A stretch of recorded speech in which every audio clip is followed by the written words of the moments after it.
Hello friends, आज की video होने वाला है ईसीजी के बारे में। ये ईसीजी आप काफी लोग सुने होंगे। जब किसी को एक सीरियस पेशेंट को हॉस्पिटलाइज किया जाता है तब डॉक्टर की एडवाइस के थ्रू ईसीजी किया जाता है। ये ईसीजी क्या होता है उसके बारे में हम आज डिस्कस करने वाले हैं। दोस्तों, मैं हूं सुधीर और मैं आपको मेरे चैनल पे स्वागत करता हूं। वीडियो को लास्ट तक देखने के लिए कोशिश करें। दोस्तों, ईसीजी पहले समझते हैं। ये तीनों वर्ड ईसीजी, ये तीनों वर्ड होता क्या है। ई फॉर आता है क्या, इलेक्ट्रो, यानी कि हमारा बॉडी में जो इलेक्ट्रिकल पोटेंशियल होता है रिदम के थ्रू उसको काउंट करना। ई फॉर आता है इलेक्ट्रो। सी फॉर आता है कार्डिया। कार्डिया का मतलब होता है हार्ट, यानी कि हमारा हार्ट का क्या, इलेक्ट्रिकल पोटेंशियल। जी फॉर आता है ग्राफ, यानी कि हमारा जो हार्ट का इलेक्ट्रिकल एक्टिविटी होता है, इलेक्ट्रिकल पोटेंशियल होता है, उसे हम एक ग्राफ के थ्रू रिप्रेजेंट करना को बोला जाता है इलेक्ट्रोकार्डियोग्राफी। चलिए, इस वीडियो में हम इलेक्ट्रोकार्डियोग्राफी क्या होता है, इलेक्ट्रोकार्डियोग्राम क्या होता है, हमारा बेनिफिट्स क्या होने वाला है अगर हम जो ईसीजी करते हैं। तो जो ईसीजी पेपर के बारे में अच्छे से समझते हैं। जो ईसीजी लीड्स होता है, जो हमारा बॉडी में अटैच किया जाता है, ईसीजी जब हम चेकअप करते हैं वो क्या होता है, उसके बारे में हम कंप्लीट डिटेल आज की वीडियो में कवर करने वाला हूं। तो दोस्तों, अब चलते हैं हम इस वीडियो का स्क्रीन पे। मेरा बातों में आप जितना समझ पाएंगे उससे बेटर आप स्क्रीन में जो लिखा हुआ होगा उससे आप बेटर समझ पाओगे। आपको बेटर चाहिए और मेरा थ्रू से आपको बेस्ट देने के लिए कोशिश करूंगा। तो चलते हैं स्क्रीन पे। इलेक्ट्रोकार्डियोग्राफी ये एक सिंपल टेस्ट है दोस्तों। पहले उसका डिफिनेशन को जानते हैं कि ECG defined as recording of electrical activity of heart on a graph paper, कि हम एक ग्राफ पेपर में उसका इलेक्ट्रिकल एक्टिविटी को रिकॉर्ड करते हैं, उसे बोला जाता है इलेक्ट्रोकार्डियोग्राम। यानी कि graphical representation of electrical activity of heart, कि हार्ट का एक ग्राफिकल रिप्रेजेंटेशन को हम रिप्रेजेंट करते हैं, उसे बोला जाता है ECG. The machine which is used to record the electrical activity of heart is called electrocardiogram, कि जोन सा मशीन में हम इलेक्ट्रिकल एक्टिविटी को क्या करेंगे, रिकॉर्ड करेंगे, उसे बोला जाता है इलेक्ट्रोकार्डियोग्राम मशीन। ये तो हो गया इलेक्ट्रोकार्डियोग्राफी के बारे में। अब चलते हैं इलेक्ट्रोकार्डियोग्राम क्या होता है। The graph on which the electrical activity is recorded is called electrocardiogram. Zone सा ग्राफ में इलेक्ट्रिकल एक्टिविटी को रिकॉर्ड किया जाता है उसे बोला जाता है इलेक्ट्रोकार्डियोग्राम। अब चलते हैं कि हमें कौन सा फायदा होने वाला है अगर हम ईसीजी करते हैं। ECG give information about rate and rhythm of the heart. ECG क्या करता है कि इंफॉर्मेशन देता है किसके बारे में, हार्ट के बारे में। हार्ट का किसके बारे में, उसका रेट एंड रिदम के बारे में हमें इंफॉर्मेशन देता है। एंड क्या देता है, the physical orientation of heart, heart का फिजिकल ओरिएंटेशन के बारे में भी हमें इंफॉर्मेशन देता है। ये कब यूज किया जाता है, यानी कि डॉक्टर हमें कब एडवाइज करते हैं कि आपको ईसीजी करने का जरूरत होता है। It is diagnostic tool for various heart condition like hypertrophies, ischemia, infection etcetera, यानी कि हार्ट की जो भी प्रॉब्लम होगा उन सारे केसेस में हम ईसीजी को रेफर कर सकते हैं। ECG does not provide information about mechanical activity. ECG हमें मैकेनिकल एक्टिविटी का कोई भी इंफॉर्मेशन नहीं देता है, बल्कि वो हमें इलेक्ट्रिकल एक्टिविटी जो भी होता है हमारा बॉडी में, हमारा बॉडी का जो रिदम होता है, हमारा बॉडी का जो रेट होता है, जो भी इलेक्ट्रिकल एक्टिविटी होता है उसके बारे में इंफॉर्मेशन देता है, ना कि हमें मैकेनिकल एक्टिविटी के बारे में हमें इंफॉर्मेशन देता है। समझे दोस्तों, हम चलते हैं अभी ईसीजी पेपर के बारे में कि ईसीजी पेपर होता क्या है। This is a long roll of paper composed of small square. एक लंबा पेपर है, लॉन्ग रोल पेपर है, जो कंपोज होता है स्मॉल स्क्वायर में। One square is 1 mm wide and 1 mm height. जो छोटा छोटा स्क्वायर होता है उनमें से एक स्क्वायर कितना होता है, 1 mm वाइड होता है एंड 1 mm हाइट होता है। On ECG paper there are thick line, between two thick line there are 5 small square. जो हमारा एक स्क्वायर होता है उस स्क्वायर में से भी छोटा छोटा लाइन होता है। उन एक स्क्वायर में कितना होता है, 5 स्मॉल स्क्वायर होता है दोनों साइड से, उसका वाइड के साइड से भी एंड उसका हाइट के साइड से भी 5 स्क्वायर रिप्रेजेंट होता है, 5 स्क्वायर प्रेजेंट होता है। The speed of ECG, the speed of ECG machine is 25 mm पर सेकेंड, यानी कि वो ईसीजी मशीन का स्पीड कितना होता है, 25 mm पर सेकेंड में वो ईसीजी मशीन एक्टिवेट होता है। यानी कि 25 mm का मतलब होता है 25 स्क्वायर, क्योंकि ये 1 स्क्वायर होता है 1 mm, तो 25 mm का मतलब होता है 25 स्क्वायर। यानी कि 25 स्क्वायर को कवर करने में उसे 1 सेकंड लगता है।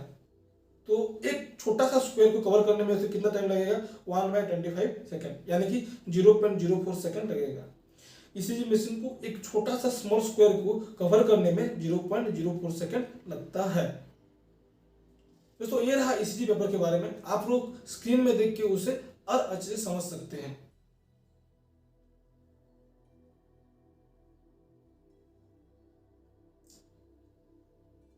अगर आप कोई भी नोट पर्पज के लिए इस वीडियो को देख रहे हैं तो वीडियो को पॉज करके भी आप नोट लिख सकते हैं, ताकि आपकी एग्जामिनेशन में भी ये काफी मदद हो सकता है शॉर्ट नोट में। फिर आते हैं ईसीजी लीड्स के बारे में। लीड्स है तो इलेक्ट्रोड, ईसीजी मशीन में जो हमारा बॉडी में अटैच किया जाता है उसे बोला जाता है लीड। जो लीड होता है वो इलेक्ट्रोड होता है which record the electrical potential of heart at different side. वो हमारा जो हार्ट का क्या करता है, इलेक्ट्रिकल पोटेंशियल को रिकॉर्ड करता है। कौन, लीड्स। लीड्स के थ्रू रिकॉर्ड होता है, क्योंकि लीड्स इलेक्ट्रोड होता है, हमारा हार्ट का क्या इलेक्ट्रिकल पोटेंशियल को रिकॉर्ड करता है। तो कितना लीड्स यूज किया जाता है ईसीजी लीड्स मशीन पे, ईसीजी मशीन पे कितना लीड्स यूज किया जाता है। There are 12 lead use in ECG machine. कितना लीड्स, 12 लीड्स यूज किया जाता है। उनमें से 3 लीड्स होता है bipolar limb leads and 3 leads होता है यूनिपोलर लिंप लीड्स एंड जो 6 लीड्स होता है वो होता है चेस्ट लीड्स। पहले समझते हैं कि बाइपोलर लिंफ लीड्स क्या क्या होता है। बाइपोलर लिंफ में कितना 3 लीड्स यूज किया जाता है। लीड्स 1 में 2 बार होता है, उनमें देख लेना आप कि लेफ्ट आर्म में यूज किया जाता है, राइट आर्म में यूज किया जाता है। लीड 1 को, किस बाइपोलर लिंफ लीड का लीड 1 को लेफ्ट आर्म में यूज किया जाता है एंड राइट आर्म में यूज किया जाता है। लेफ्ट आर्म में जिसको यूज किया जाता है उसमें से पॉजिटिव इलेक्ट्रोड को यूज किया जाता है एंड राइट आर्म में नेगेटिव इलेक्ट्रोड को यूज किया जाता है। फिर आते हैं लीड 2 के बारे में। लीड 2 को हम कहाँ पे अटैच करेंगे, राइट आर्म में अटैच करेंगे एंड लेफ्ट लेग में अटैच करेंगे। राइट आर्म में कौन सा इलेक्ट्रोड देंगे, नेगेटिव इलेक्ट्रोड देंगे एंड लेफ्ट लेग में क्या देंगे, पॉजिटिव इलेक्ट्रोड देंगे। फिर आते हैं लीड 3। लीड 3 को हम कहा लेफ्ट आर्म में अटैच करेंगे एंड लेफ्ट लेग में अटैच करेंगे। लेफ्ट आर्म में क्या देंगे, नेगेटिव इलेक्ट्रोड देंगे एंड लेफ्ट लेग में देंगे हम पॉजिटिव इलेक्ट्रोड। दोस्तों आपको अभी एक ट्रायंगल दिख रहा होगा, ट्रायंगल के बीच में एक हार्ट है, यानी कि वो हमारा हार्ट है। हमारा जो इलेक्ट्रोड लगा हुआ होगा, जो लीड लगा हुआ होगा, वो हमें एक ट्रायंगल के थ्रू लगाएंगे। लेफ्ट आर्म आप देख सकते हो, जो सा साइड लेफ्ट आर्म है वहां पे देखो दोनों नेगेटिव इलेक्ट्रोड दिया हुआ है एंड सॉरी राइट आर्म में दोनों नेगेटिव इलेक्ट्रोड दिया हुआ है एंड लेफ्ट आर्म में एक पॉजिटिव इलेक्ट्रोड दिया हुआ है एंड एक नेगेटिव इलेक्ट्रोड दिया हुआ है, बट लेफ्ट लेग में हम दोनों पॉजिटिव इलेक्ट्रोड देंगे। दोस्तों ये हो गया बाइपोलर लिंफ लीड के बारे में। अब चलते हैं हम unipolar lymph lead. Unipolar lymph lead में तीनों लीड होता है, एवीआर होता है, एवीएल होता है, एवीएफ होता है। आप इसे आसानी से समझ सकते हैं। जो एवीआर लिखा हुआ है वो attach to right arm, arm लिखा हुआ है तो राइट आर्म में यूज करेंगे हम, अटैच करेंगे कहाँ पे, राइट आर्म में। उसके बाद एवीएल लिखा हुआ है, आप लोग गेस कर सकते हैं कि हम उसे कहाँ पे अटैच करेंगे, लेफ्ट आर्म में अटैच करेंगे, अटैच टू लेफ्ट आर्म। फिर आते हैं एवीएफ लिखा हुआ है, उसे कहाँ पे यूज करेंगे, फुट में यूज करेंगे। कौन सा फुट, लेफ्ट फुट में, अटैच टू लेफ्ट फुट। दोस्तों ये हो गया यूनिपोलर लिंफ लीड के बारे में।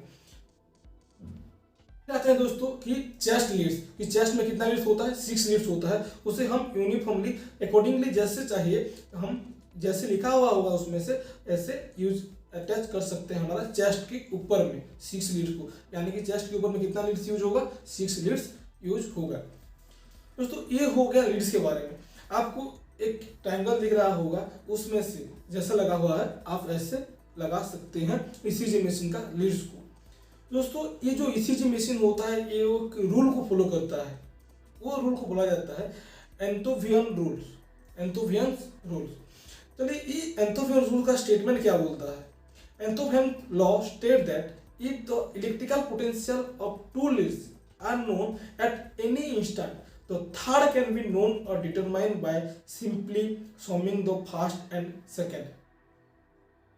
कि एंथोवियन लॉ ये बोलता है कि अगर हम दोनों लीड्स का इलेक्ट्रिकल पोटेंशियल पता है, हमें जानकारी है कि तो हम थर्ड लीड्स का भी डिटरमाइन कर सकते हैं। तो कैसे कर सकते हैं कि by adding first and second, इसमें वर्ड यूज किया गया समिंग, उसका मतलब होता है ऐड करके, फर्स्ट एंड सेकंड को हम ऐड करके हम जो थर्ड लीड्स होता है उसका इलेक्ट्रिकल पोटेंशियल को हम डिफाइन कर सकते हैं।